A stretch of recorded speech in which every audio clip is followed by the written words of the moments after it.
Allu Arjun అరెస్టుతో Pushpa team ఆ షాక్లో, అంటే అల్లు అర్జున్తో పాటు వీళ్ళంతా ఉన్నారా?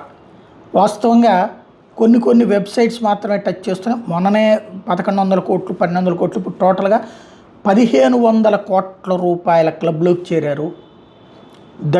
ఇప్పటికే హిందీలో రికార్డులు బద్దలు కొట్టారు, డబ్బింగ్ రికార్డులు అన్నింటి బద్దలు కొట్టి బాహుబలి రికార్డు కూడా బద్దలు కొడతాయి. ఇప్పటిదాకా జరిగినటువంటిది, సినిమా రిలీజ్ అయిన నుండి ఈ రోజు వరకు నెట్ కలెక్షన్ వస్తే 1500 కోట్ల రూపాయలకి చేరింది. ముందు 1000 కోట్లు అనుకున్నారు, అది కూడా రాదు, 500 దగ్గర ఆగిపోతుంది, 400 దగ్గర ఆగిపోతుంది, అంటే టోటల్గా వచ్చేటికి 1500 కోట్ల రూపాయలకి క్రాస్ అయ్యింది అన్నటువంటిది సినీ వర్గాలు చెప్తున్నటువంటిది. బట్ మామూలుగా అయితే మైత్రి మూవీ మేకర్స్ లేకపోతే కనుక ఆ సినిమాకి సంబంధించినటువంటి టీము ఇదంతా ఫోకస్ చేసేది.